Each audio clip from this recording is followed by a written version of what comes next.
in 5 games, hoping to get something started here early, which they were unable to do yesterday. Georgia had a no-hitter going into the 4th inning. And today, Shelby Walters will get the start for the Dogs. Pitched 2 1/3 on Friday night and allowed 1 earned run.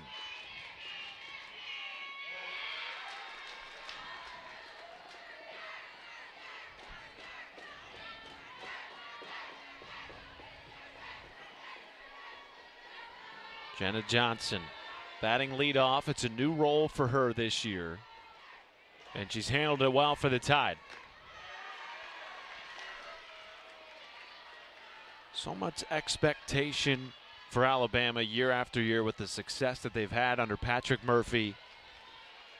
And around the program, people might see losing back-to-back SEC series to start the season as, oh my goodness, the sky is falling. But Amanda, they lost back-to-back series to start the year last year, and they made it all the way to Oklahoma City. And Shelby Walters will try to shut them down today. That's been, as that ball is just hit off of Hevelin's shin. Unfortunately, that hurts, but she'll go up a little bit. That rise ball is something that she worked on in the offseason to complement her down stuff. But when you think of Shelby Walters, you think of her having great command of her drop ball, her curve ball, and being able to mix speeds down in the zone. First team All-SEC a season ago. 5th in the league in ERA. And quickly has an 0-2 count on Hevelin. This is when I think, too, you think of the growth of Georgia. You think all about their offense, but their pitching and their defense has really come along over the past several years. And being able to give a different look, have a different starter in each of the 3 games of a series. You had Kerpix get the start in Game 1, Lily Backus get the start in Game 2, and then now Walters get the start in Game 3. I mean, that is such a luxury to have 3 different pitchers like that you can rely on and give a different look each game. And 2 years ago, it wasn't like that. It was Kerpix who was being ridden as the ace, and now this year they feel like they really do have 3 aces that they can put out there at any given time. On a pop-out, Takuma, 2 down. And they're not scared to go to those other pitchers too deeper into the game. So you might have an opener or a starter pitcher, just like we saw in Game 1 and Game 2, but they like to use the other 2 pitchers that are right now sitting on the bench. They're staying ready, they're staying active in the game, knowing that they have a great chance to get in, like we've seen in the other 2 games too. 2 outs now for Abby Dukeshire. And time called by Shelby Walters. Home plate umpire this afternoon is Chris Neighbors. Dan Rogers up the first base line, and Stephen Gould down at third.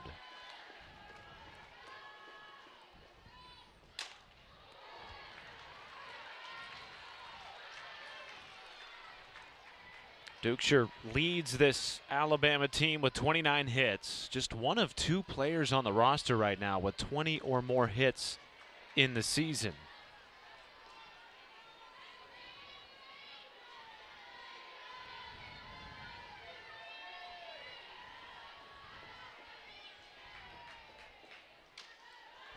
I think about so much growth from Abby Dukeshire and then also Marley Giles, who is on deck.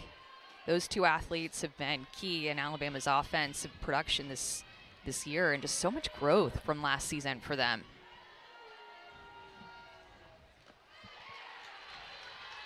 While we chatted with Patrick Murphy about that, what area of growth have you seen Dukeshire improve in most? He said her strength. And we saw that a couple of times yesterday. 2-1 from Walters. And an excuse me swing makes it 2-2. The other thing about this pitching staff for Georgia is they're all experienced, right? Walters was terrific at Duke, now in her 2nd season at Georgia. Of course, Kerpix has been a mainstay on this Georgia roster for years. Well, that just misses the outside corner and runs the count full, 3-2. Yeah, there's so much experience on this Georgia team, top to bottom, and all parts of the game, in the circle, out on defense, up at the plate. A lot of veterans. Payoff, check swing, she went around according to the first base umpire, Dan Rogers. A 1-2 balls and she does fly balls, telling me that she likes to go more down the zone with her drop ball, a little bit more up than up. Take it on Lindy Ray Davis at the top of this Georgia lineup that has produced 15 runs in this series over the first 2 games, 10 of those coming off of 4 homers. Sarah Mosley, of course, with her first career grand slam yesterday. It's probably also good that Kayla Beaver induces ground balls against this Georgia team, because if it's in the air, watch out. It's like on Friday night with the Ellie Armistead home run off of her. A little bit elevated, and Armistead elevated out of here. I mean, coming into the series, Kayla Beaver had only given up 5 earned runs this entire season. And then on Friday night, she gave up 3. Just walked a couple, had a couple of strikeouts. These Georgia hitters are tough to strike out. They have really good pitch selection, really good plans at the plate. And Lindy Ray Davis, when talking with Tony Baldwin, has been a game changer over the last 8 games since moving into the leadoff spot. Done a terrific job setting the table for this dangerous and veteran-laden Georgia offense. 3-1 is foul. She just is so patient at the plate. A couple of walks off of Beaver on Friday night. But since she's moved to that leadoff spot, about just over a week ago, like the way that she's been getting on base, high on base percentage because of her eye, and just this season has had so many clutch hits for this team. Davis to the left side, a spinning throw from Dowling, and out number 1 recorded by the Tide. Well, Tony Baldwin, his club has won 8 in a row. They are 17-1 at home. Their only loss so far this year at Jack Turner Stadium was to a top 25 Virginia Tech team. Couldn't have asked for a better start to SEC play than what he's seen over the first 2 games here in this series. Yeah, to me, his team has just looked really free this weekend. Had very confident, sure plans at the plate. They know what they're looking for. They're swinging at good pitches. And if there's a mistake, it just seems like they're not missing often at all. Mosley off the end of the bat, and a flare into the mid of Hevelin, 2 gone. You'll hear all the little girls, the little softball players who are in the stands. I mean, any ball that is hit in the air, you'll hear their little voices get so excited. Even the one just off the end of the bat, easy out for Hevelin over at second base. But this Georgia crowd is always full of youth and young softball players, especially on a day like Daddy-Daughter Day today. Jada Kearney at the dish, 2 down. Well, we said at the top of the show they're expecting a record crowd. The rows of people standing are about 2 and 3 deep on the concourse because there are no more seats available in the grandstands here at Georgia. Kearney, a pop-up right side. Will it get out of play? Yes, it will. And of course, you know, Alabama has such a great following too. So a lot of these fans are definitely Georgia fans, but Alabama has one of the best following in the country. Social media, wanting to come see them in person. Always have people wanting to come check them out, and see a lot of Georgia red in the stands today, of course. Is there 0-2 just missed. And you might not know this, but is there a special name for the Georgia red, or is it just red? We'll find out. We might have to take to Twitter for that one. Yeah. Somebody tweet at Amanda Scarborough right now. Need to know. Kearney, this one will stay in the field of play. Tracking it is Hevelin in foul territory. And a 1-2-3 inning for Kayla. Needed record. I mean, you start to feel a lot of pressure if you've yet to get beaten. Fly ball to right center, and just tracked down by Dallas Goodnight. On a fly ball off the bat of Marley Giles, 1 away. And then props to Louisiana. I mean, to win 82 Sun Belt series in a row is amazing. A little bit of miscommunication here between Dallas Goodnight and Jada Kearney, but Goodnight comes away with the out, sticking her glove out there last second. Dallas Goodnight's just happy the sun is not hanging directly over the top of the field like it was yesterday. She really struggled to shield the sun with her glove, and a couple of times the ball just found the grass when she was trying to track it down. Well, you know, it's interesting because we asked Sean Stevenson, the SID at Georgia, hey, have you guys played a game at noon all year long? And looking back, he was like, I don't think we have. And so when you play at a different time at your home field and you're not playing games, you're not really practicing in the middle of the day because, you know, you have school. So it makes for different conditions. But nobody is happier, I think, to see cloud coverage today than Dallas Goodnight out in center field after those 2 drop balls. Sometimes that just happens, right? Like, Dallas Goodnight is a great player and has been a staple as a starter in center field. But when the sun is literally in your eyes hard. and you lose the ball, that's got to be a hopeless feeling in the outfield. Well, and she even had her sunglasses. She had her visor. She was prepared. She was shading the sun with her glove. She was doing all the things right. But fortunately, had those 2 drop balls, which led to Alabama's few runs yesterday. But she got the last laugh. She did. Walk-off hit for her. Check swing went around. The second in as many innings called by the first base umpire, Dan Rogers. And now 2 down, nobody on, and an 0-2 count for Bailey Dowling.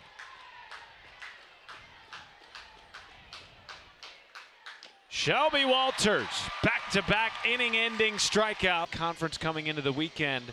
But you look at their non-con versus their SEC. They've played Florida 3 games, and they've played Georgia 2 games. Those 2 are 2 of the best hitting teams in the country, and we've seen them win out more often than not since SEC play began. Do you have concern, Amanda, when you see those numbers, even with it only being 5 games into the season?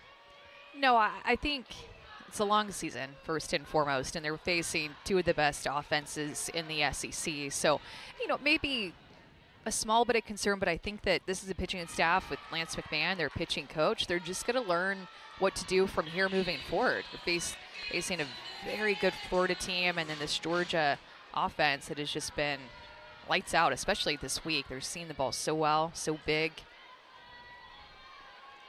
2-0 to Kuma. 2-hopper to first and easily handled by Emma Broadfoot, making her first start of the series, 1 away. And I think Kayla Beaver was such a big pickup for Alabama. Hopped in the transfer portal, and then the fact that they got her to become their Game 1 and Game 3 starter, and facing a top-ranked team like Georgia 2 times in a weekend and having success like you're seeing her have here this weekend and last weekend as well against Florida.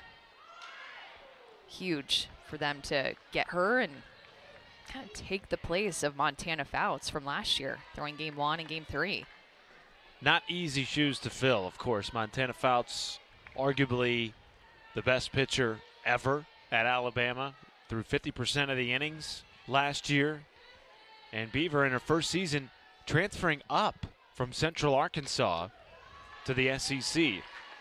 The one caveat to that, though, is she had a lot of experience against Power 5 opponents in her 4 years at Central Arkansas. Yeah, and she actually, coming into this year, had thrown the most innings against SEC opponents, even though she didn't play on an SEC team out of anybody in the Alabama staff.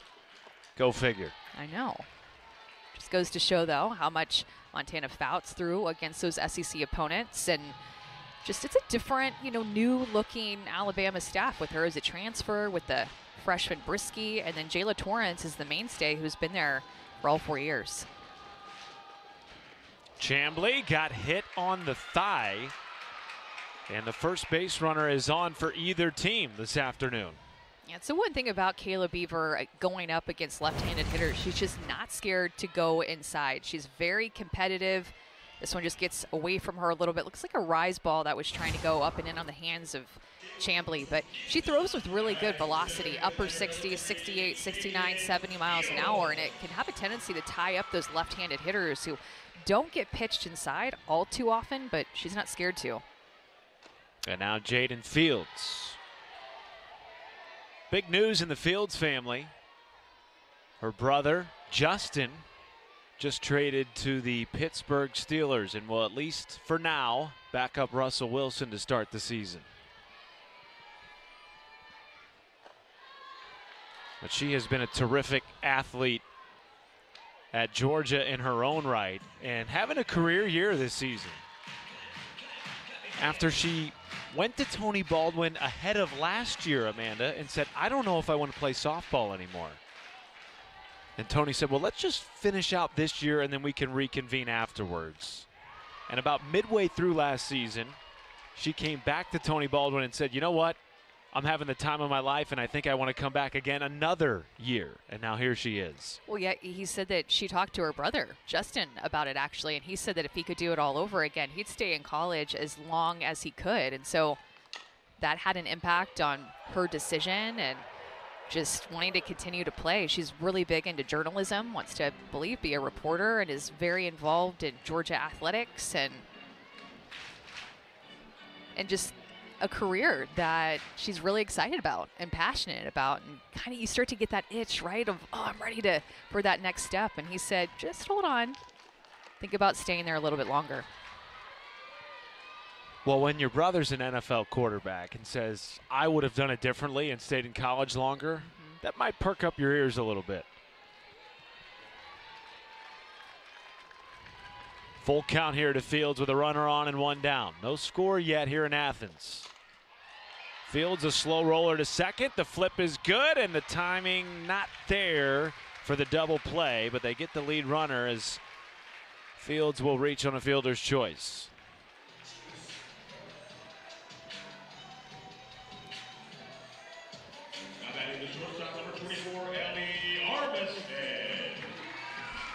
And now Ellie Armistead, who homered in game one off Caleb Beaver, at the dish with two down.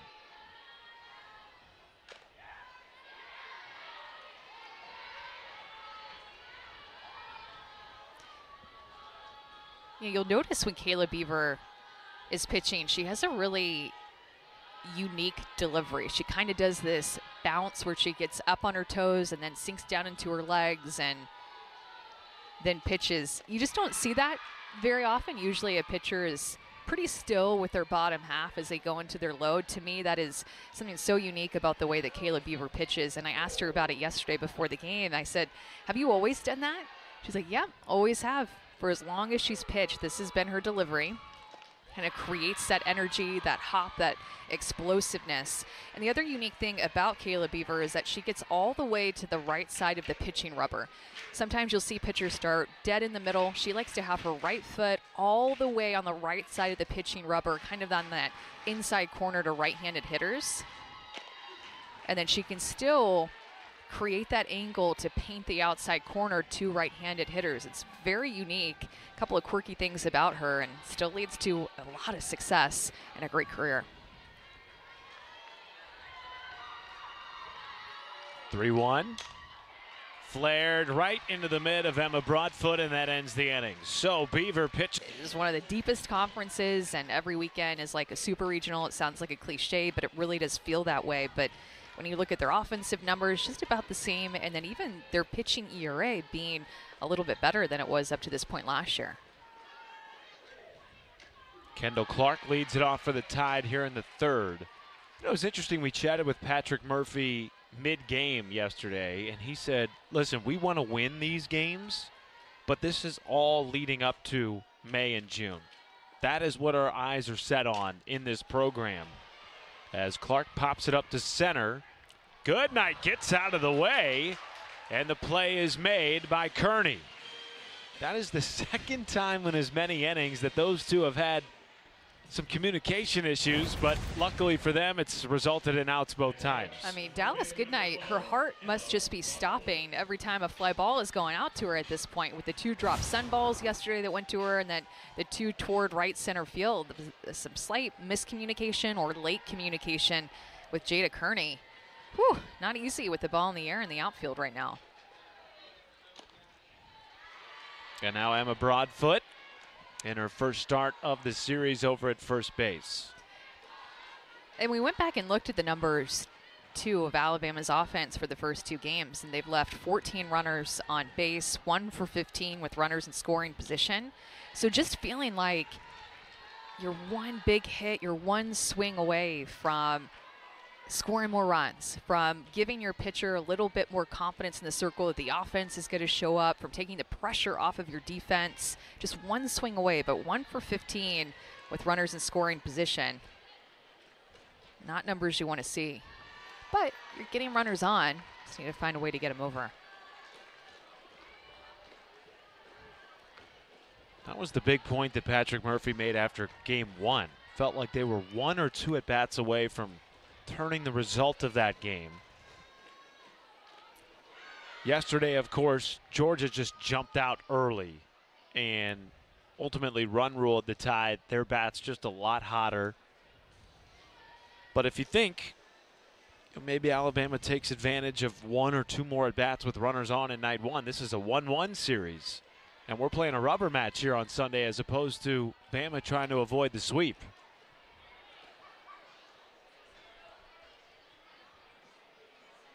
Tony Baldwin chatting things over with our home plate umpire, Chris. Foul ball. And that's why you'll see the coaches a lot of times now ask the umpires to get together first before Tony Baldwin used one of his challenges. And that's actually, I'm seeing that all the time now before the review actually happens, is that the head coach asks the umpires to get together and see if anybody saw anything different. They come together, either say, yeah, I saw something different, or I saw the same thing, and then maybe a review happens for either side. Another foul ball just to the right of our broadcast perch. That's the second time this series the ladies to the right of us have been in harm's way of a foul ball that comes back hot here at Jack Turner Stadium. Broadfoot's 2-2, line right into the mid of Mosley, 2 gone.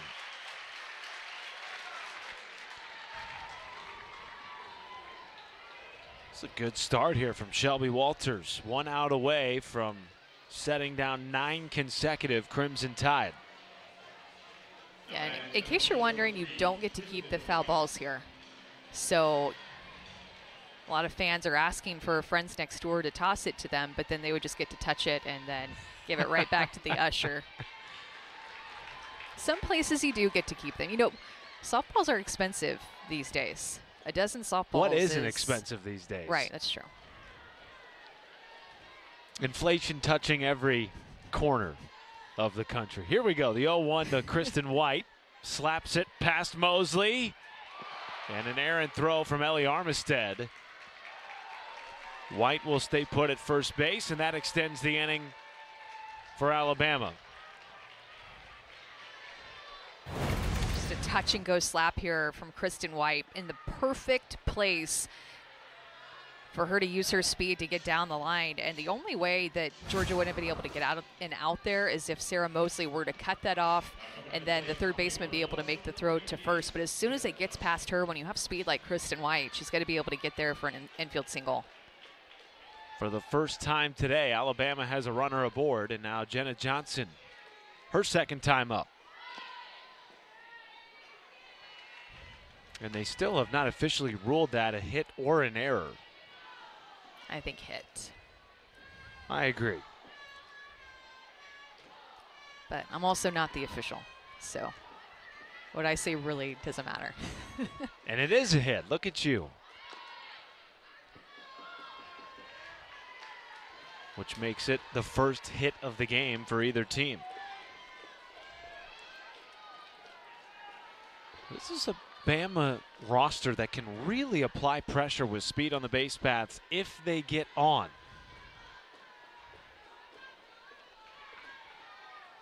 And there goes White on a hit and run, and it's fouled away by Kristen White. Patrick Murphy told us he has 7, 8, maybe 9 green light girls on the roster.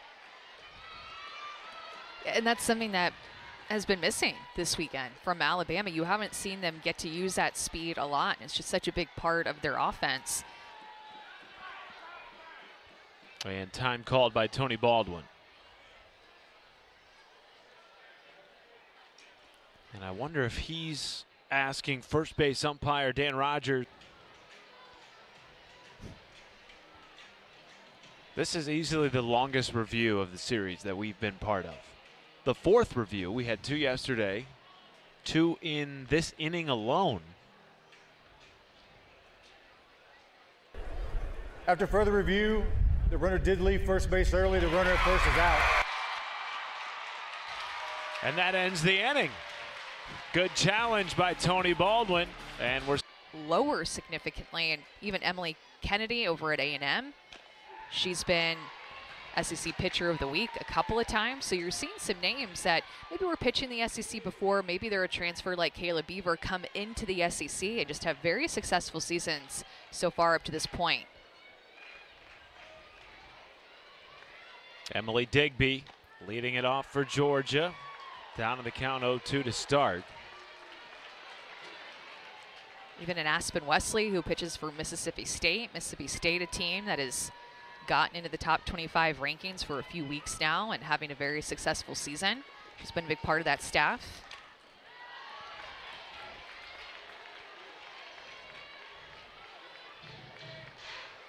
Just sad, you know, that these players have to graduate in 4 years. That I had to graduate in 4 years after 4 seasons, but you do eventually have to go out, and it makes room for new faces to come in and make their name. The good news, though, is there are increasingly more options for them to stay in the United States and play after college. Athletes Unlimited has been a major success and just continues to get better.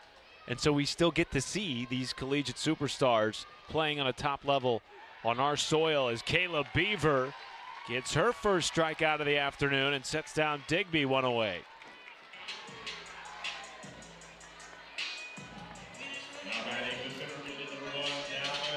Or choose to play internationally like Montana Fouts, continuing to play with the U.S. national team. Here is Dallas Goodnight, who walked it off yesterday afternoon with a 2 RBI single, concluding Georgia's run rule victory over Alabama.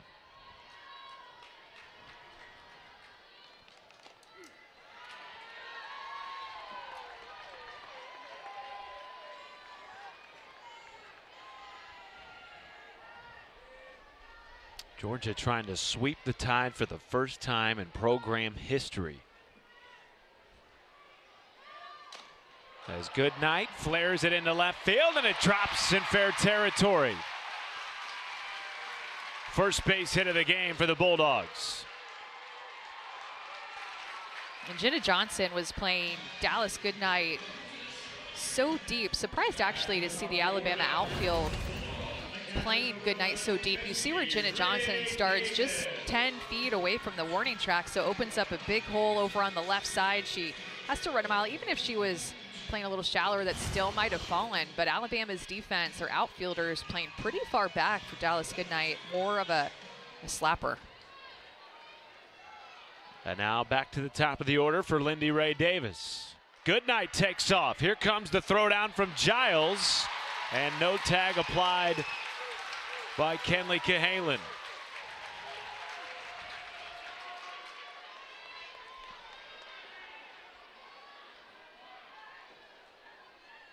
What a luxury to have Dallas Goodnight at the bottom of your lineup. The ability to not only get on base, but then take advantage of that opportunity. And now for the first time today, a runner in scoring position for Georgia. 4 for 14 this weekend with runners in scoring position.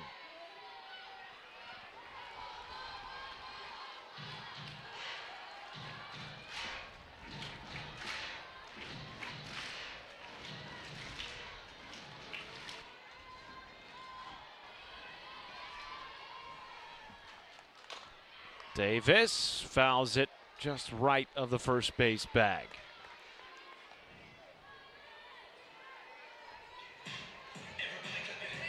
See her communicating with the dugout, asking if that pitch was more out, it looks like.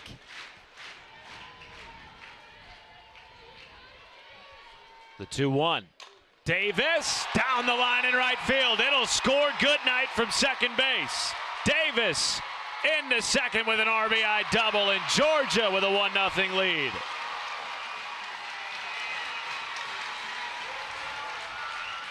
Yeah, Lindy Ray Davis these past few weeks, and really even this entire season, is just looking like a hitter who wants to hit. She has been so clutch with runners in scoring position in tie games, games where Georgia is down. Her swings, her RBIs have consistently been able to put Georgia on top, tie up the game. I mean, I just can't say enough about the season that Lindy Ray Davis has had for this team, where among so many seniors and stars and All-Americans, Lindy Ray Davis has been instrumental in their success. And now Emma Castori comes on to pinch run for Lindy Ray Davis. And Sarah Mosley, who has hit in 11 of her last 12 games, with an opportunity to do more damage. Takes strike one. I think you're starting to see Kayla Beaver's drop ball get more over the plate instead of finding a corner. When she's her best, she's putting that drop ball, spotting it, just clipping the inside or outside corner. She can work both sides of the plate very well. Just like that. That's such a good pitch, and she gets the strike called too. Very bottom of the zone. That is a good-looking pitch. If she's going to get that called, stay there. Tough pitch to barrel up.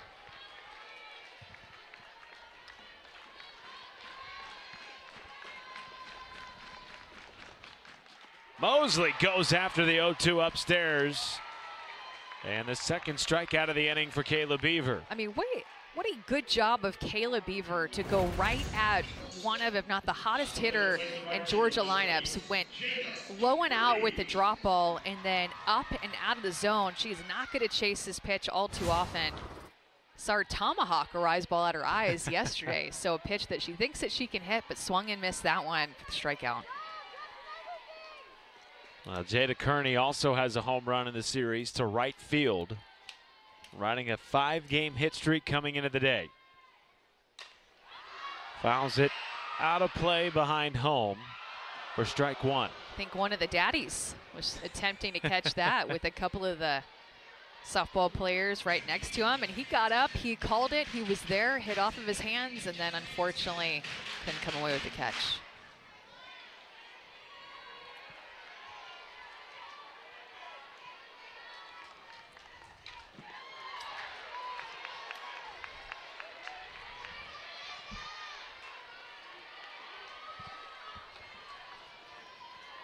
Two down, Castori in scoring position at second base. And a 1-2 count here from Kayla Beaver.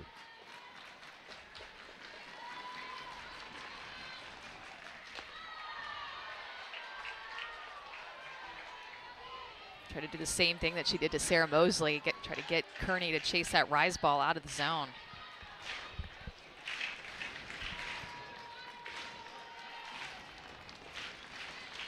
Two to Kearney. So interesting. Tony Baldwin talked about how proud he was of his team against Kayla Beaver on night one, of staying in at bats, grinding them out, telling his team, you beat a pitcher like her, of her caliber, the second and third time through the lineup. We saw that on night one. They started to take advantage late in the third and early fourth innings, trying to do that again here this afternoon. Bottom three. But not this time. Back-to-back strikeouts by Kayla Beaver. And we're now joined by the Tide head coach, Patrick Murphy. Coach, Kayla Beaver, 3 strikeouts in that inning in her second start of the series. What are you seeing from her here in Game 3 that's impressed you? Happy St. Patrick's Day. You too, guys. Coach. Hey, may the luck of the Irish be with you today and forever. It's a holiday in my family. I think her velocity is really good. She's hitting her spots pretty well. I think Davis probably got too good of a pitch to hit there for the RBI. But other than that, she keeps us in every game. Coach, one time through the order so far for your lineup, what do you like about your ABs that you can continue to build off of? Well, you know, we try to hit and run with Johnson and White, and Jenna really hit it hard, just foul ball. But longer counts, stay away from the changeup, because her changeup's been good today. But hopefully we're going to put the ball in play this inning. Coach, one of us is wearing green in the booth. I'll let you guess who that is. May the wind always be at your back. That's right. Hey, amen. Thanks for being here, guys. Coach. Thanks for your time. He looked. And he knew already. He didn't have to look. He knew. You're the one wearing green. Kayla Beaver, 3 strikeouts in the inning, gets out of the jam. Had a runner in scoring position and 1 out. Struck out back-to-back batters. And really just that one pitch. That's the difference in the game so far. It was a little bit like Friday night as well. That one pitch to Ellie Armistead with the 3-run home run. But love the way that she came back after that with a couple of strikeouts. 3 strikeouts in that inning for Beaver. She is so competitive. Jenna Johnson, second time through here for Bama. And she takes the ball outside. You know, just to wrap that up about Beaver, you said she's so competitive. We weren't sure we would see her in this series. Had a hand injury to her glove hand covering home plate against Florida State. Exited that game on a fly ball to left field. Could go for Alabama, and we're tied at 1 on a solo shot by Jenna Johnson.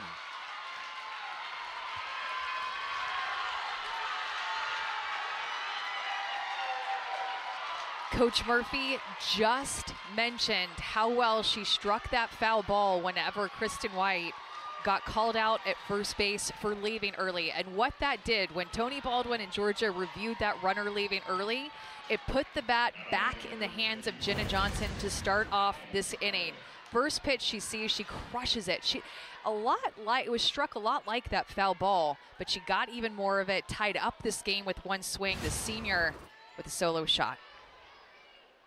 New life for this Alabama team that has struggled offensively, not just in this series, but in SEC play at large. Batting just 183 coming into the day against SEC opponents.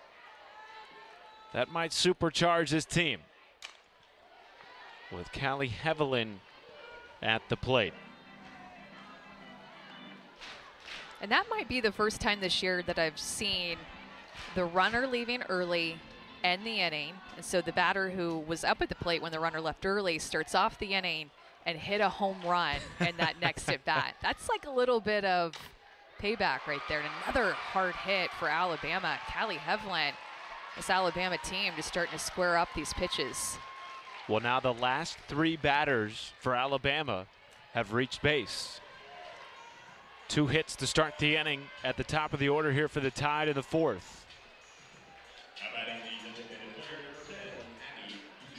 And that gives way to Abby Dukeshire, who leads this team with 29 hits. But Tony Baldwin, the Georgia head coach, will come out of the dugout. Page with the best hitter in the lineup coming up to the plate.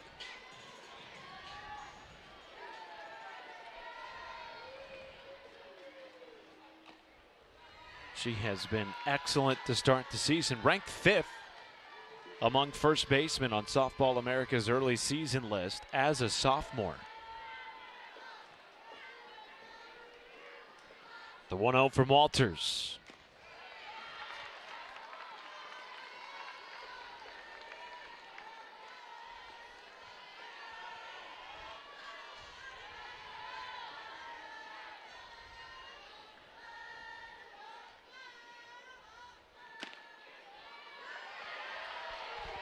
Three and 0. Have you seen a particular adjustment that's jumped out to you from Alabama over the last couple of hitters? Well, they've gotten to stay away from Walter's changeup. Like, her changeup is what has had a lot of success that first time through, and they're not seeing it as much, so they're really timed up with her harder stuff, more down in the zone.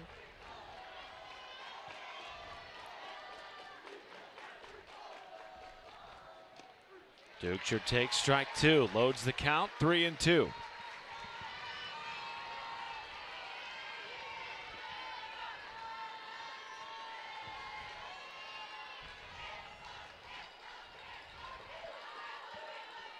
The payoff from Walters misses outside, and the last 4 Alabama hitters have reached base safely. Wouldn't be surprised. I don't feel like you have to do it all by yourself. It's not all on one person.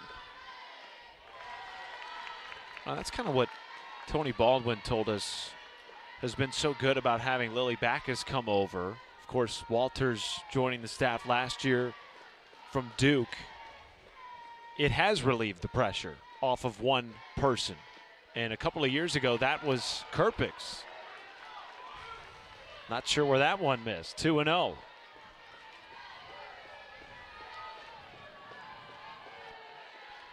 Giles lined out to center in her first time up back in the second inning. It's a change up there again to get back into the count. Coming into the day, the Tide have left 14 runners on base. And we're just 1 for 15 with runners in scoring position over the first 2 games of the series. That catches a piece of Giles, and the bases are loaded now for Kenleigh Cahalan.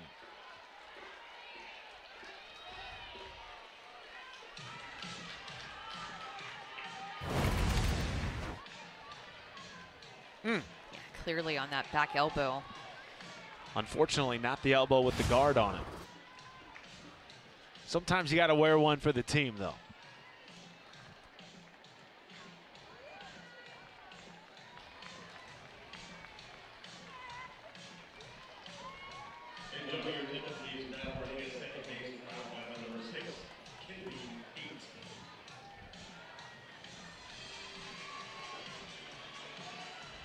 Kinley Pate coming into pinch run for Abby Dukeshire at second base. So it's Hevon at third, Pate at second, and Giles at first. All season that Alabama took the lead first and ended up losing the game. 19-0 coming into this series when scoring first. And they, as we just mentioned, have struggled in this series and against SEC competition with runners aboard. Can they take advantage here and gain the lead in the fourth? And you'll notice too, I mean, just how on the plate that Kenleigh Cahalan gets. Tries to take away that inside corner. You see her toes are right on the chalk line. After she gets a strike, and a little bit later in the count, she ends up backing off the plate by a couple of inches, but leaves no room for error on the inner half.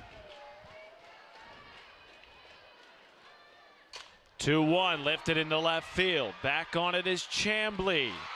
Tagging from third is Hevelin, and it's off the line, cut off by Kerpix. Bama has a 2-1 lead.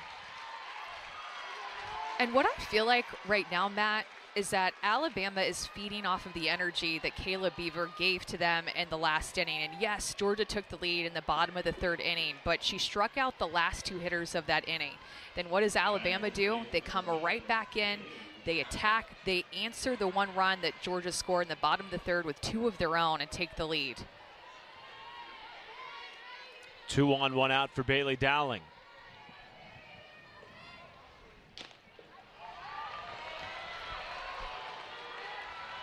Tight strike zone this weekend.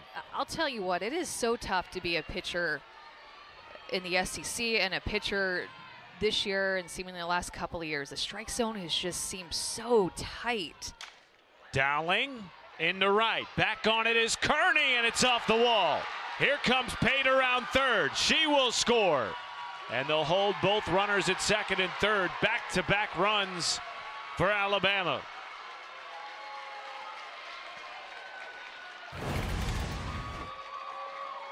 Bailey Dowling, I mean, look at where that pitch location is, but you know that Kerpix wants to go up in the zone. If she's throwing at a higher velocity, you anticipate more upspin, up in the zone, and she gets her barrel there. Good approach, knowing that Kerpix likes to throw that changeup, uses the right side of the field, every bit of the right side of the line. Gets the bounce, and Alabama, 3 runs in the top of the 4th inning to take the lead back from Georgia. RBI double for Dowling, and now Kat Grill will come into pinch run for her.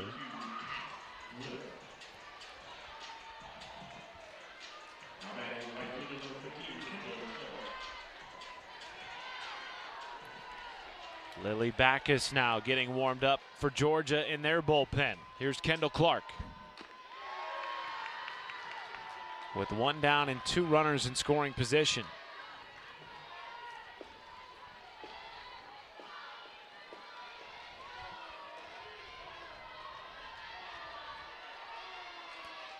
And you'll likely notice, too, that Alabama wants to swing early in the count against Kerpix. One, to not have to worry about that changeup with 2 strikes, but also opponents this year hitting .071 off of Kerpix with 2 strikes, which is exceptional. 1-1, fouled away. So if you're a hitter, you want to go up swinging, looking for something, that first or second strike that you get, and just not even want to have to get 2 strikes and face her to have a better shot of getting a hit off of her.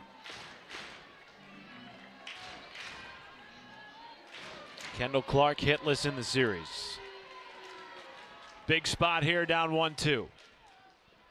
And an excuse me swing will result in out number 2.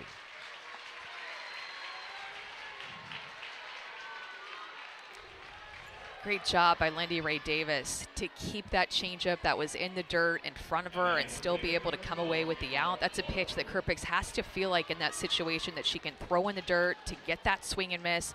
2 runners in scoring position. You're a Georgia fan, you wanted a strikeout there, and she got it. Emma Broadfoot takes ball 1.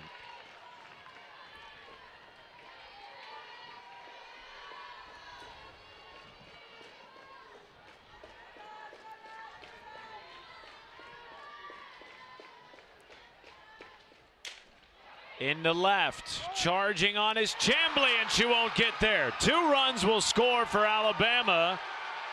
And now Broadfoot will trot into second base on an errant throw by Chambly. Huge inning for the Tide. And they take a 4-run lead. That's why it's so important to put the ball in play. Just give yourself a chance to get on base and let the defense make a mistake. This is a ball that 100% should have been caught by Sid Chambly, and because there's 2 outs, the runner at second base did not have to wait to see if that was going to be caught, so she's running, the ball gets down, and Alabama scores 2 on that 1 swing. And we might see, well, no pitching change, but KJ Haney will pinch hit for the Crimson Tide here in the 9 spot for Kristen White.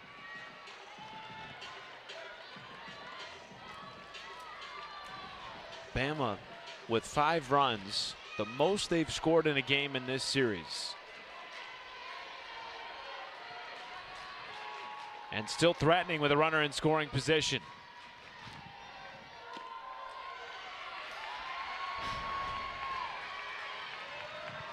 You are flabbergasted up here with some of these ball versus strike calls. To me, the bottom and tops of the strike zone just do not get called as the way that they should be called.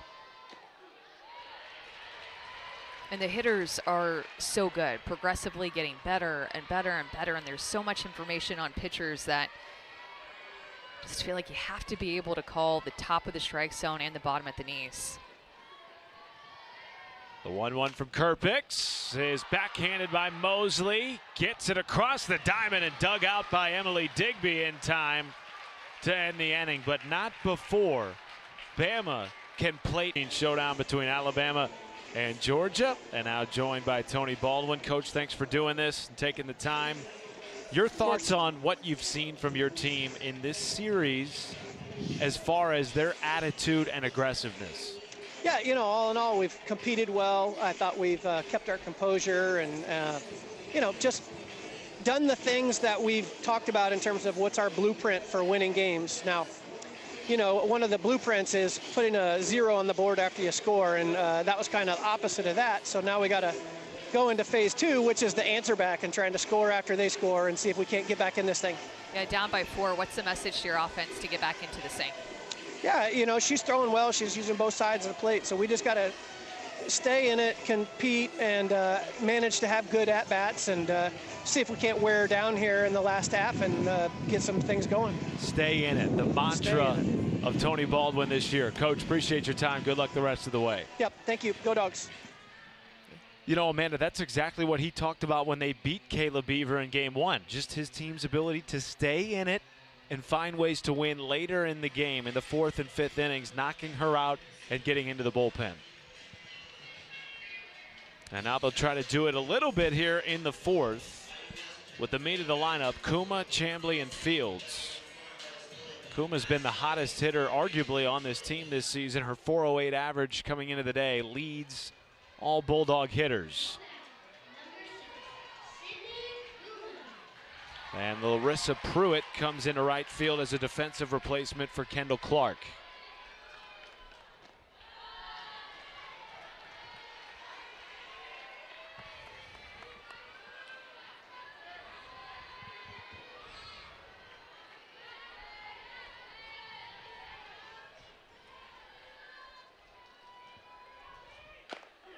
And, you know, sweep is just so hard in the SEC. It's so difficult to beat the same team 3 times in a row, back-to-back-to-back days. They know you really well. You know them really well.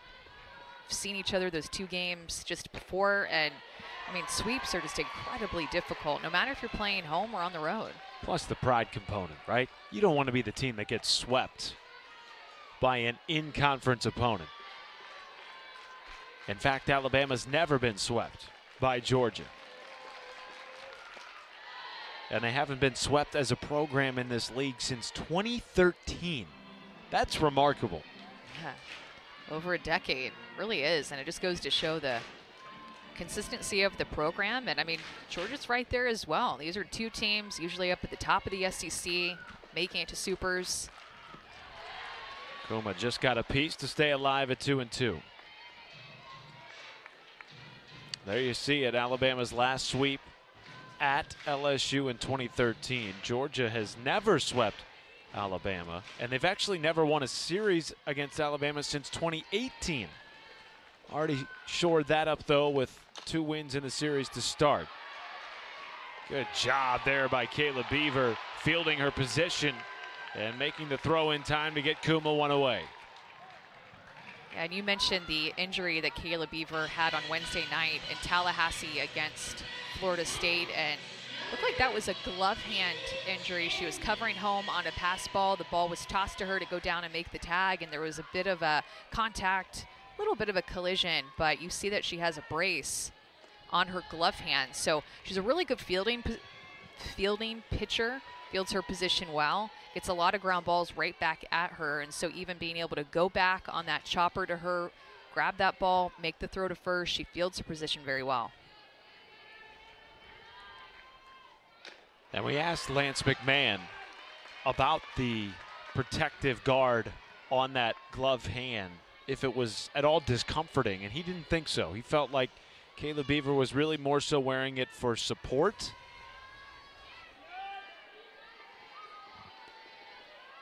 The 1-1, beautiful bunt drop down. Here comes the throw up the line, is in time from, no it is not.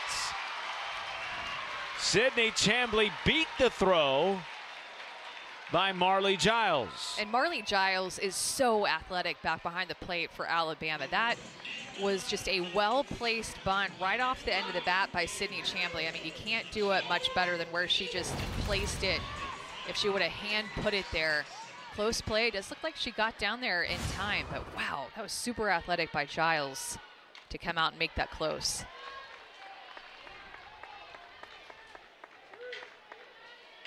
So Chamblee aboard for the 2nd time today, and now Jaden Fields in the midst of a career year, batting .312,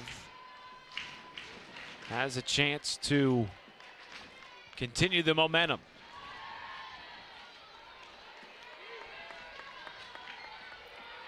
It's going to be important for Kayla Beaver as this game continues to move on to keep the ball in the ballpark. Georgia has hit 4 home runs in the series, 3 in yesterday's game, 1 off of Beaver on Friday night. And with their ability to hit the long ball, they lead the SEC in home runs and also slugging percentage, one of the best home run hitting teams in the country. With a 4-run lead, her job is going to be to keep the ball down, get outs, and not let them hit multi-run home runs. If it's a solo home run, is what it is. But with a runner on, 2 runners on, keep the ball in the ballpark.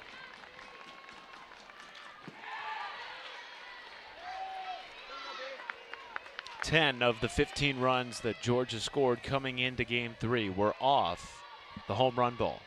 4 homers through the first 2 games, including 3 yesterday in a run rule victory over Alabama. 1-2 count to Jaden Fields. Good eye laying off A pitch low and out of the zone, 2-2.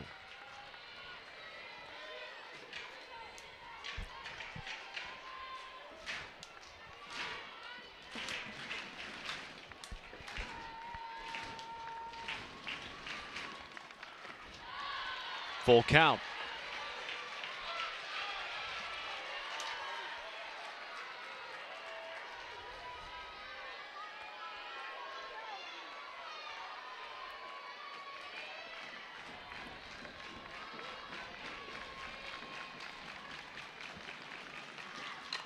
Fields to third. Dowling to second in time, and they will not get the double play, but Chamblee, the lead runner, will head back to the Georgia dugout, 2 down. Exactly what you're going to want the rest of the way for Kayla Beaver, to get those ground ball outs, trust her defense to make plays. It's a big out too. Ellie Armistead, who has homered in this series, at the plate.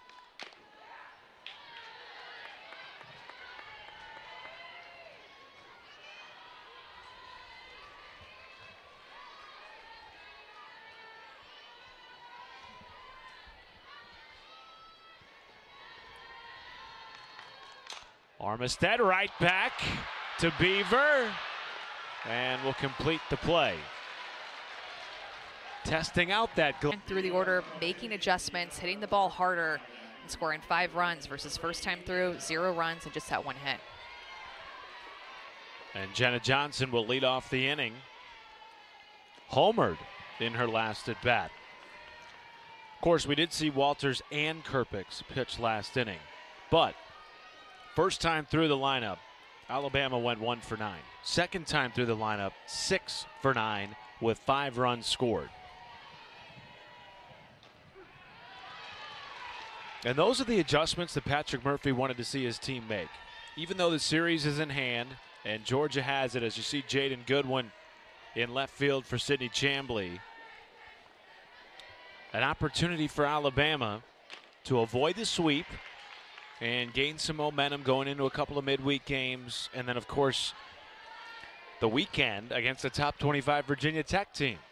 And both of these teams just playing really challenging schedules, and Alabama is just in the thick of it right now with theirs. Oh, what a play at third base by Sarah Mosley. 1 down. Cat-like reflexes over at the hot corner, playing about a step away from the line, and that's where you position yourself enough to where when you backhand a ball, your backhand is essentially going to just be right along that foul line, positioned just far enough off the line to be able to react and grab that one. Callie Hevelin way out ahead of that off speed from Madison Kerpix.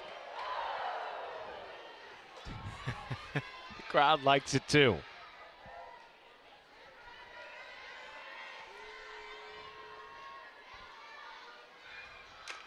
There have been great crowds this weekend at Jack Turner Stadium. Today, Daddy-Daughter Day, St. Patrick's Day. There's some youth teams in attendance as well. And they haven't announced it yet, but they anticipated a potential record crowd this afternoon for Game 3 against Alabama. Evelyn lifts it into left field, and it gets over the glove of Armistead for a 1-out single.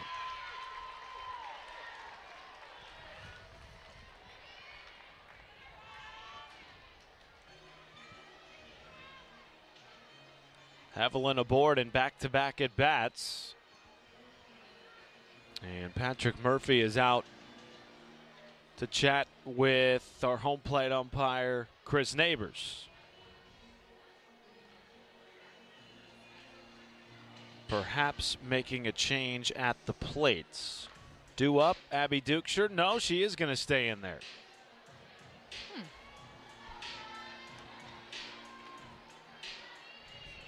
Oh, little fake out with Little a change fake out there.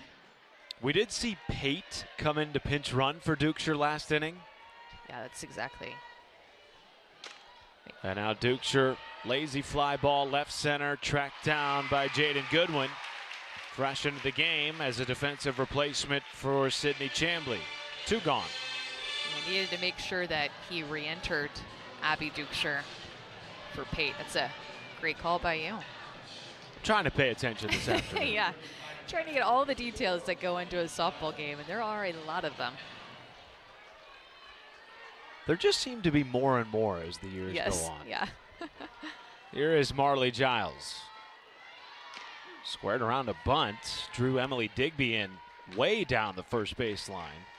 Well, and there's more and more on the umpires as well. No doubt you about talk that. to the umpires, even the base umpires have so much to look for, think about when they're out in the field or behind home plate.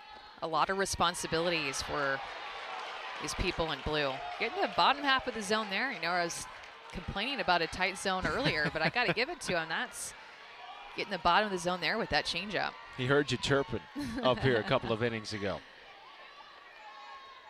The 0-1 is a strike. No, check that. That was 0-2, and it ends the inning. A called third strike on the inside corner. Call a quick timeout and make sure. I think he enters as pinch hitter Ellison.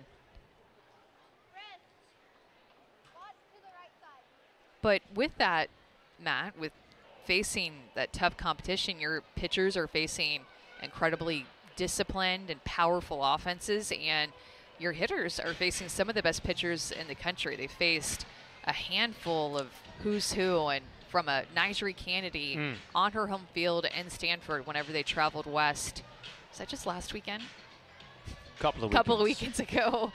They faced Kyra Aycock and Lexi Guilfoyle from Oklahoma State, Taylor Tinsley from UCLA, Lemley and Grine from Virginia Tech, who Alabama will face next weekend. Cal pitcher has been off to a good start.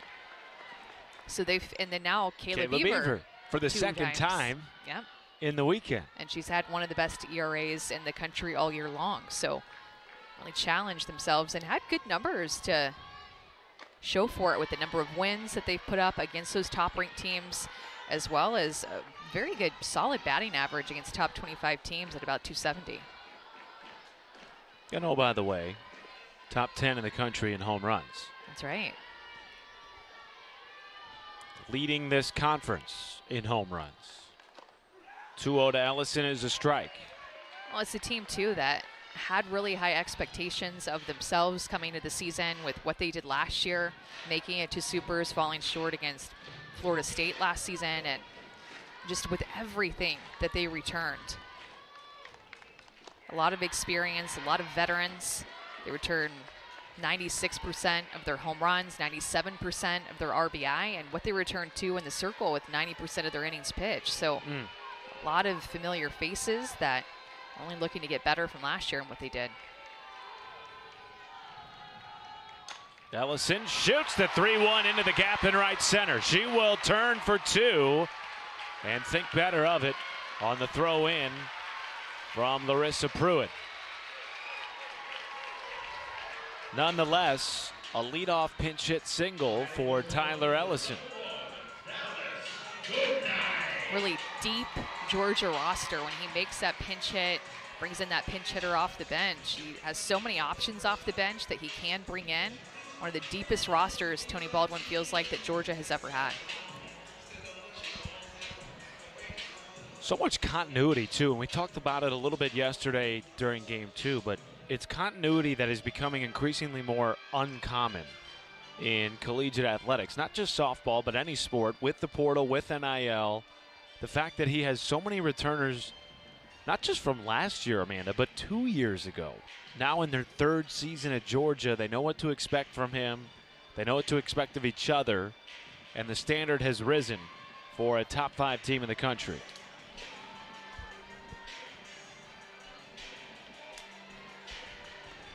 Everything that they returned from last season. I mean, you just don't see that every year. Returning almost 100% of basically everything. Scoring runs, innings pitched, and wins. That got a piece of Dallas Goodnight, so she's aboard for the second time. Tough position that Kayla Beaver has put herself in with 8-9 reaching, and now the top of the order coming up for Georgia.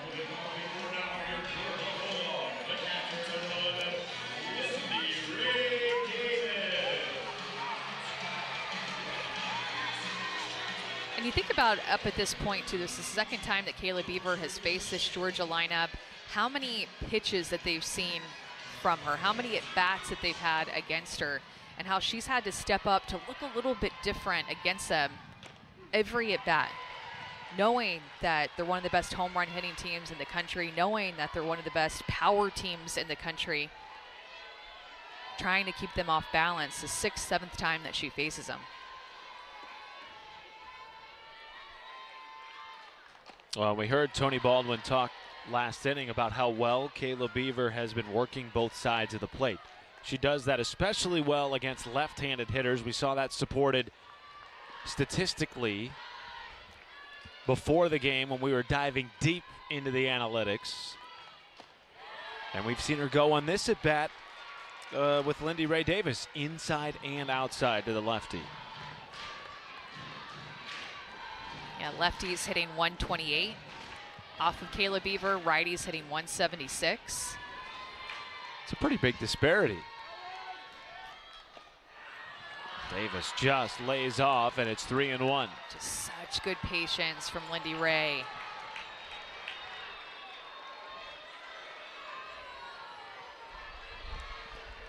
Well, it's Sarah Mosley on deck, who's hit in 11 of her last 12 games. The 3-1.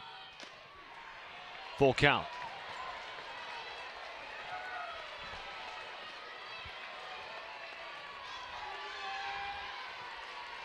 Crowd can sense the moment here at Jack Turner.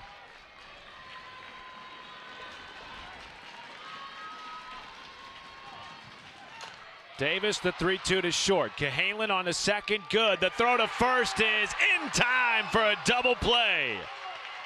Cahalan to Heveland to Broadfoot, and there are 2 down in the 5th. Absolutely massive. Considering where Georgia is in their lineup with Lindy Ray Davis, the leadoff hitter, up to get 2 outs on 1 pitch, with Sarah Mosley coming up to bat, who hit a grand slam earlier in this series, is huge. And that is why Kayla Beaver can work out of some jams, and why bases loaded, nobody out. Now 1 on 2 outs for Sarah Mosley. And that's how big just 1 pitch can be in an inning, to go from potentially Lindy Ray Davis, who has a great eye and patience at the plate, walking to load the bases with no outs, now just a runner at 3rd and 2 outs, exactly where you'd rather be. And we've said it all series long, the difference in this series has been Georgia taking advantage of timely at-bats. 4 for 14 coming into the day with runners in scoring position, whereas Alabama through the first 2 games 1 for 15 with runners in scoring position. That has been flipped this afternoon, and the Tide lead at 5-1. And that will get out of play. She's been getting Sarah Mosley to chase that rise ball a couple of times, and her at-bats got her to strike out on it well out of the zone in her last at-bat. You know, the one thing about Kayla Beaver, throws with good velocity, can work both sides of the plate, but you're not going to see her change speeds very much, if at all, in a game. 0-2. Right back up the middle. Charging in from short and throwing it away is Cahalan. 1 run is in. Mosley up to second base.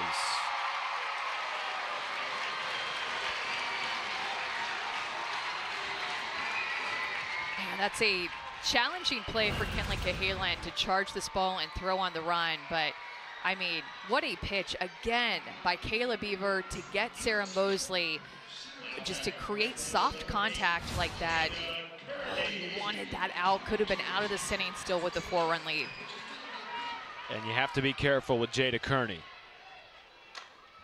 5-game hit streak, including a home run yesterday to right field. With 1 swing, can make this a 1-run game.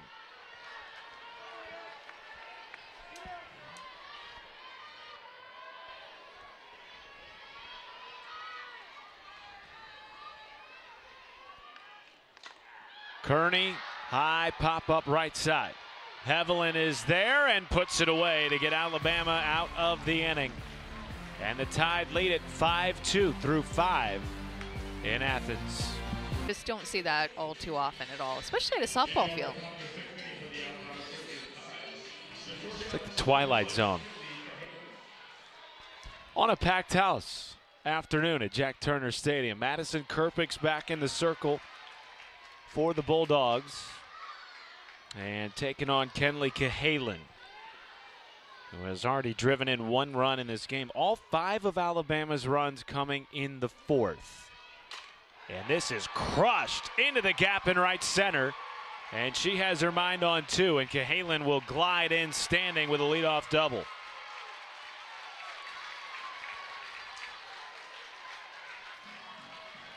Cahalan has seemed to see the ball well out of the hand of Kerpick's this weekend. You see she's right on top of the plate. That pitch was a bit outside. She's still on time, a little bit out and around it, and finds that right center gap for extra bases.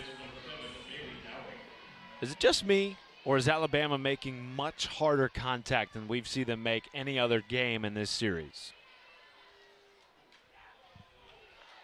Yeah, they've looked much more on time and better pitch selection. It's not unlike what we saw in Game 3 against Florida last weekend from this Alabama team. They trailed in that series 0-2. They gave up 11 runs in Game 2, just like they did here this weekend to Georgia. And then Game 3, they bounced back with some grit and resilience and steal Game 3 from Florida. Trying to do that here in Athens. Dowling. Line drive left field at the wall and hauled in by Jaden Goodwin. How do you do?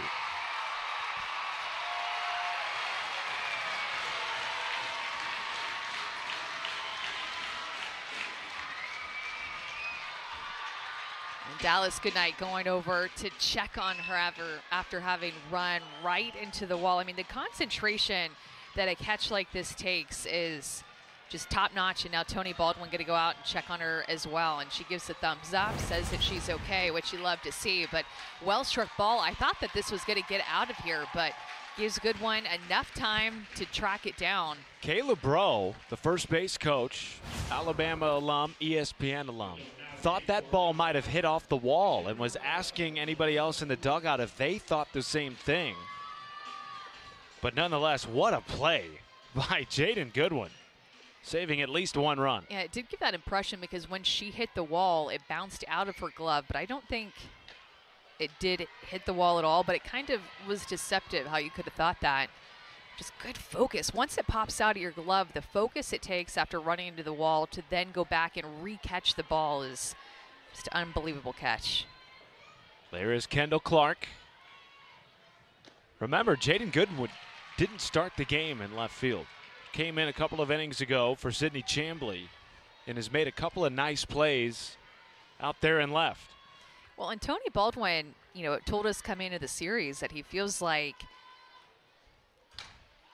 maybe it's just a weather shift, or maybe it's because they took the trees down from the outfield, but he just really feels like balls have just been dying out in left field, and I feel like that was a prime example of one that looked like it was going to get out of here, and then it just ends up going to the warning track, but looked like off the bat, oh, yep, that's a home run. We saw one yesterday from, I believe it was Sarah Mosley, that was hit toward left center, towering fly ball that ended up just staying in the yard. Clark to first base, tapped by Emily Digby, 2 away, and Cahalan moves up to third. I beg your pardon, Pruitt.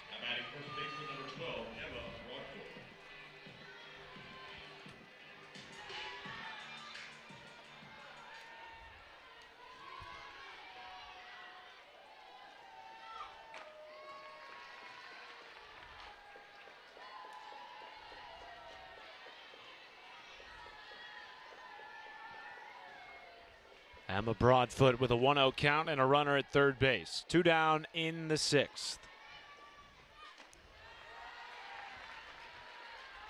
Alabama trying to avoid their first ever sweep at the hands of Georgia, and their first sweep in SEC play since 2013.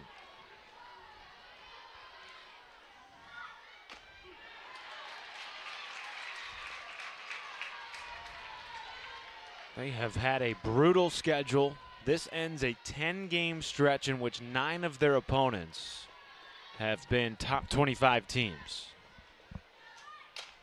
Broadfoot to center. Goodnight is there, and that ends the inning. Georgia will try to get some runs back. At Georgia, or on staff here at Georgia, I should say, now on staff at Arkansas, her alma mater. So all across the country, not just in the SEC, former players going back to their alma mater and hopping on staff, bringing that culture, that competitiveness, that energy. And those are all first season coaches, but also want to acknowledge Chelsea Wilkinson and the Georgia dugout, who is a phenomenal All-American pitcher here. And she's just been there for a while. You know, she's not in her first season. She's been there since Tony Baldwin became head coach.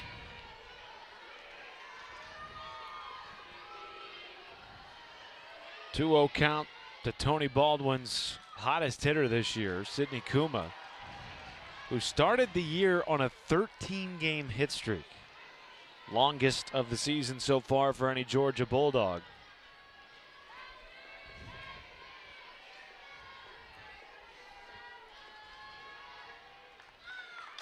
And Tony Baldwin told us before the season, or going at the Clearwater tournament actually, that she is the most competitive person in the country, that she wants to be the hardest out, the toughest out, and her team just really appreciates her for that, knowing that about her, to have a gritty at bat.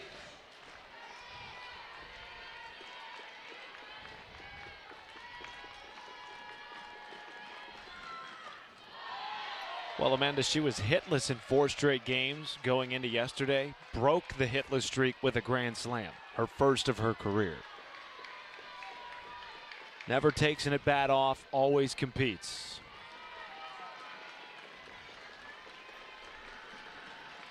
"3-2 is in the dirt.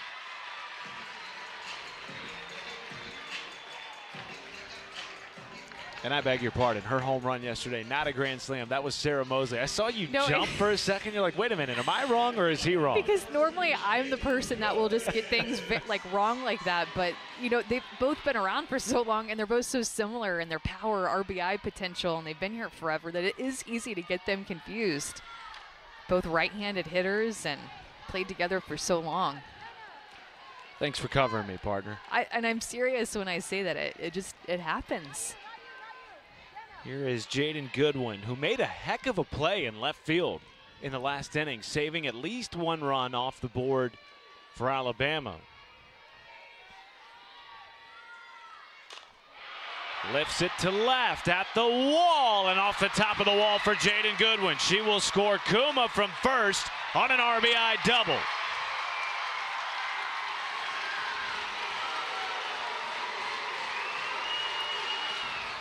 That's why that leadoff walk just hurts so bad.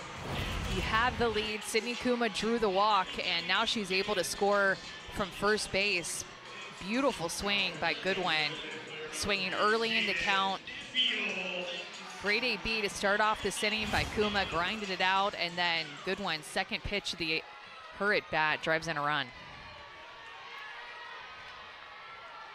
Nobody out for Jaden Fields with a runner in scoring position. Fields squirts it to second. Haviland on to first and 1 down. But you also are happy that ball stayed in the ballpark. Yes. I'll continue to go back to that as Georgia continues to cut down the lead. You'd rather make them work for it the way that they are putting things together here than one swing and multiple runs off their bat, which they can still just do so quickly and at any time. Ellie Armistead has homered in this series. A home run here would tie the game. That pitch was more up in the zone, and it seems like in this game they're trying to stay low and away from her with that drop ball. If they go inside, they have to go hard inside, up and in her hands. Again, just working that drop ball in the outside corner, knowing that Armistead hit that home run off of Beaver, that 3-run home run. It was more of a mistake pitch out over the plate up in the zone.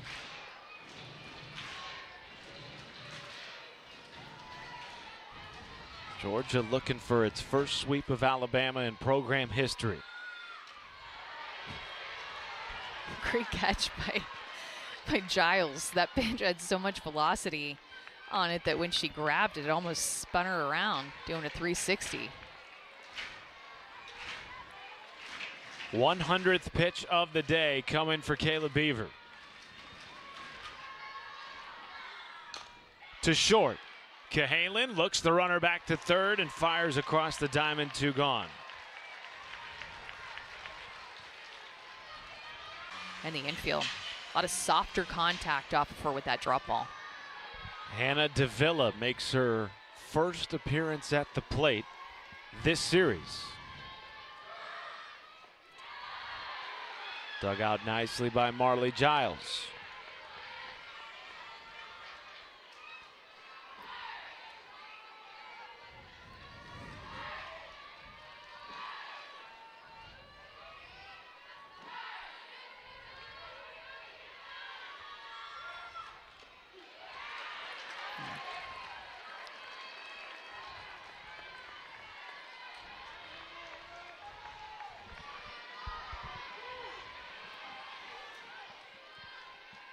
Can tie it or make it a one-run game with one swing of the bat here.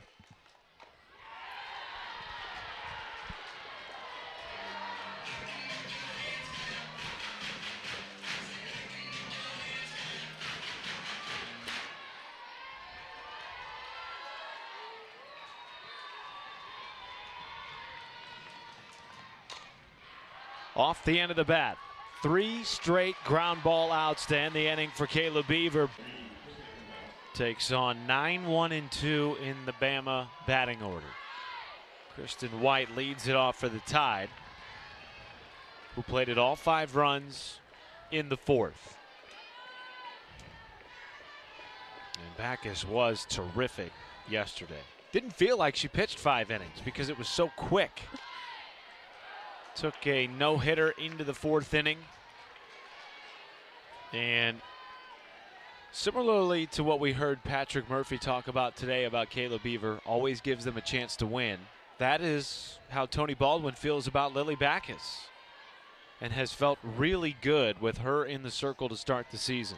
Talk about 2 pickups in the portal in the offseason time for both these teams.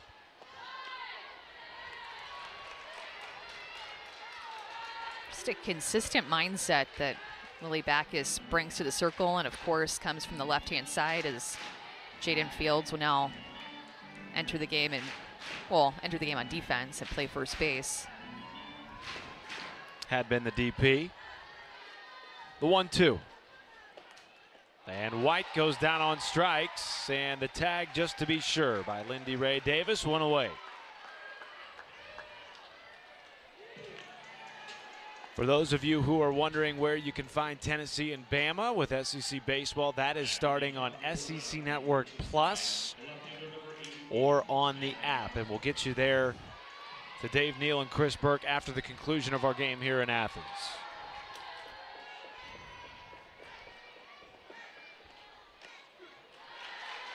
Jenna Johnson. And now the Backus, I feel like that changeup is definitely her best pitch. She can throw it in any count, but when she enters in relief versus starting a game, she can throw that changeup right out of the gate. Yesterday we saw her get the start and not throw that changeup as much the first time through the order, threw it more the second time through the order. But with Chelsea Wilkinson calling pitches and understanding that this could potentially be the only time that Alabama sees Backus, can throw that a little bit more earlier in her outing. Always working to try to make that pitch continue to be unpredictable. Sometimes with the changeups being a pitcher's best pitch, you can become predictable with your pitch calling. The changeup, again, she can locate it for a strike and a hitter's count, and then she can get you to chase it out of the zone with 2 strikes in the dirt. That pitch is just so good for her.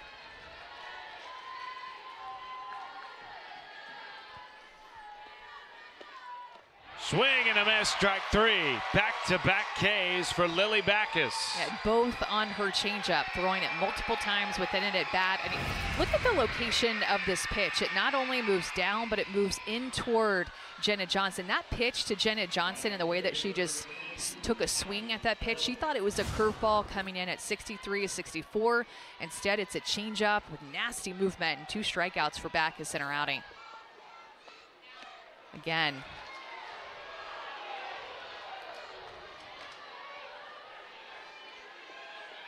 2 down, bases empty for Callie Hevelin.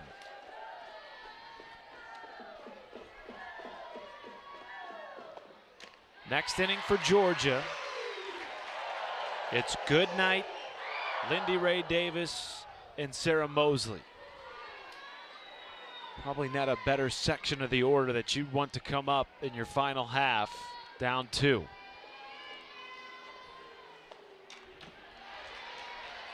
And the best part about bringing in a transfer pitcher, Matt, is that these SEC teams haven't seen her as much. You can watch film, but you don't necessarily have the experience of seeing her firsthand. So bringing in Backus from UNC, bringing in Kayla Beaver from Central Arkansas. The 1-2. Hevelin waves at it. Well, hang on a second. They're going to say it was a foul ball. Just a little bit. I mean, ever so slightly. Got a little bit of that changeup. Thought it was going to be striking out of the side of Backus all on her changeup. See if she goes to it again. Upstairs. Should Hevelin get on, Abby Dukeshire awaits on deck for Alabama.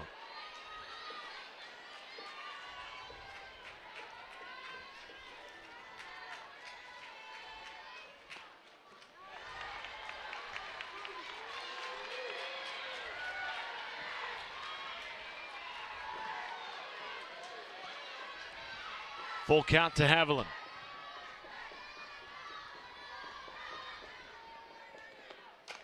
In the air, right field, foul territory.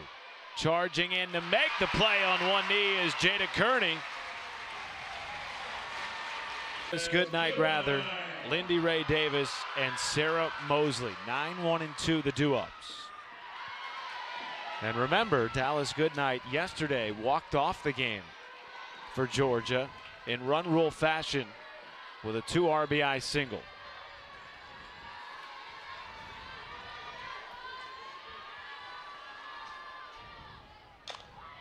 One is up the middle on the 1-0, and a leadoff single brings the tying run to the plate in the form of Lindy Ray Davis. And Dallas Goodnight has just been so productive out of the 9 spot in this game. Found a way to get on all 3 of her plate appearances.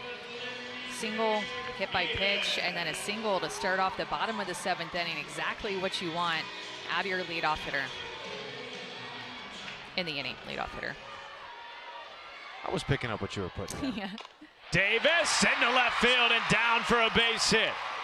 Goodnight stays put at second, and now the tying run is aboard for Georgia in the 7th.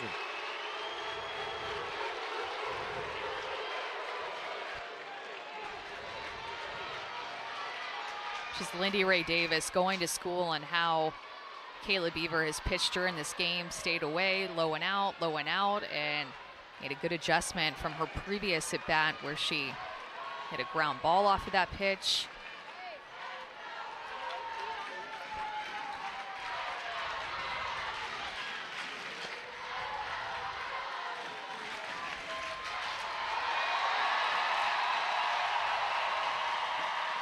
Sarah Gordon comes in to pinch run for Lindy Ray Davis.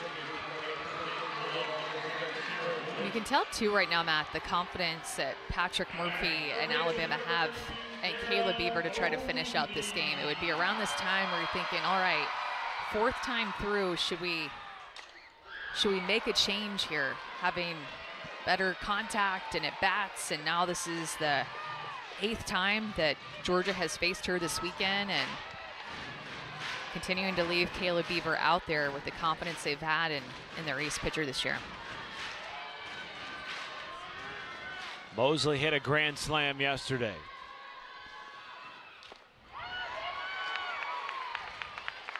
And leads the SEC and runs batted in. Can end it with 1 swing and produce Georgia's first ever sweep of Alabama.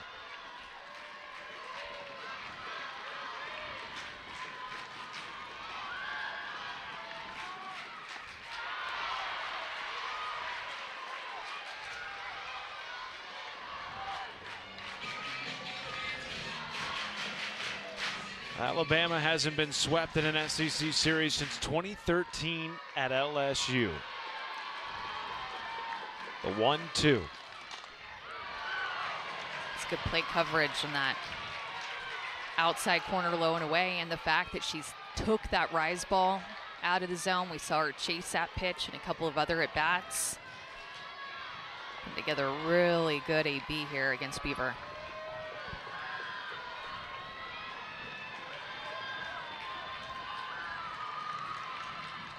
One, two, lifted into left and foul, out of play. The tough part about pitching to Mosley is that she has pull side power and she has opposite field power. She can hit the ball out of the ballpark at all parts of the field. Good night, the lead runner at second base. Sarah Gordon at first is the tying run. Mosley goes down swinging, one away in the seventh. I mean, talk about making a pitch when your team needs it most. The only strikeouts that Beaver has in this game is with runners in scoring position. Actually had one in that same inning to lead off the inning, but two back in the third inning when she got into some trouble back-to-back with a runner in scoring position after giving up a run. And then to strike out Sarah Mosley, what a pitch that Kayla Beaver just made on that drop ball. Jada Kearney, 0 for 3 today, but does have a 5-game hit streak going, including a home run in this series. Kearney pops it up down the right field line. Tracking it is Larissa Pruitt in right field. And Goodnight advances to third. On the tag up, 2 down. It's a big out. First pitch, swinging, and then to be able to get an out of Kearney and not give up any run. I mean, what a big out in this game.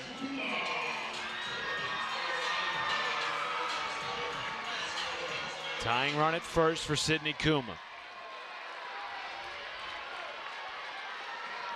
Leads this Georgia team in batting average.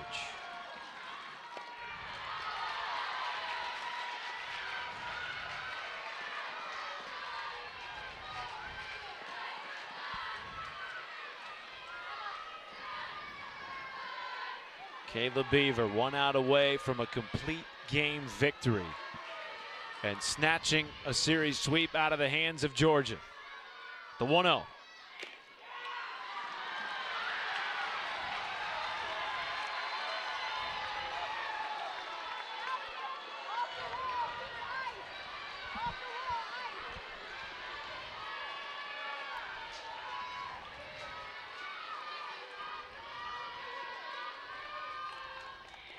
That gets through. In from third, scores Goodnight, and it's a 1-run game in Athens.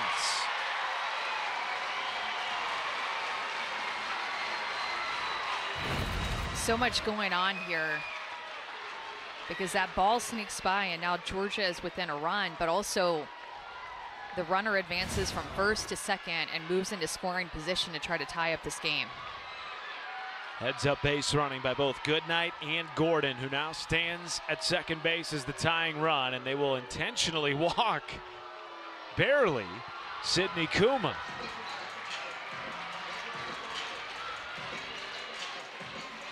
An RBI double. That came last inning in the 6th.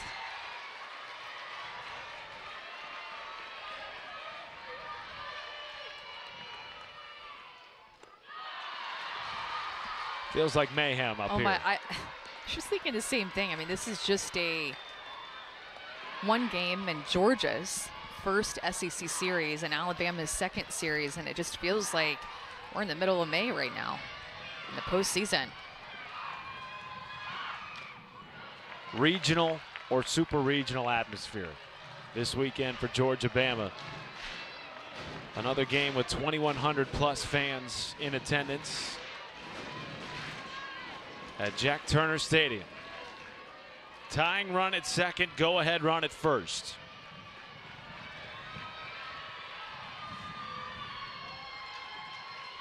1-1 to Goodwin.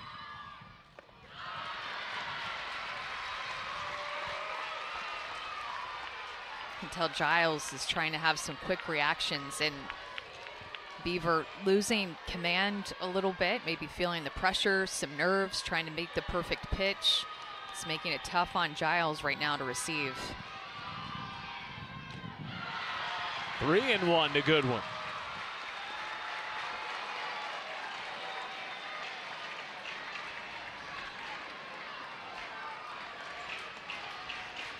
Jaden Fields due up next for Georgia.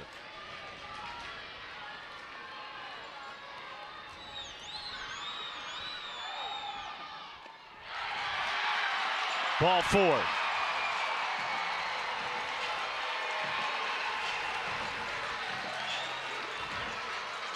And that loads the bases for Jaden Fields.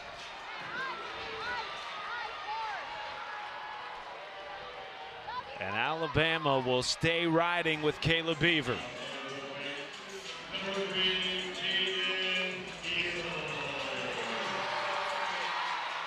She's due. 0 for 3 today. And it's just going to be up to Kayla Beaver right now to try to settle down her heart rate and throw strikes. Give your defense a chance to make a play right here. Find that command, make one pitch at a time. Game-winning run in scoring position. And a check swing brings Georgia to its final strike.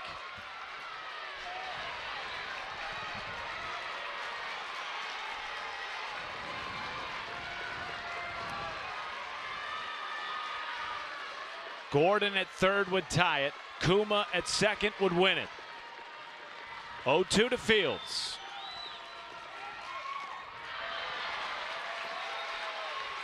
It's a great take, and Beaver wanting to get Fields to chase out of the zone there, and her showing discipline on that pitch. Just feel like the Alabama defense is about to get tested here to make this last out. Georgia has never swept Alabama. And the 1-2 just misses low to level the count at 2 apiece. That is a pitcher's pitch right there, and did not get the call. Good take by Fields to extend her at bat.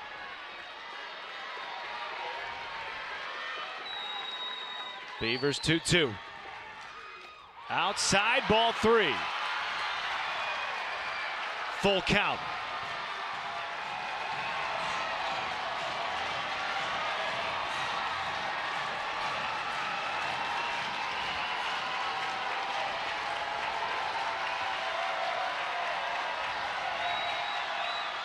Tying run at third. Big time strikeout, Kayla Beaver. And the Crimson Tide avoid the sweep at Athens and take game 3.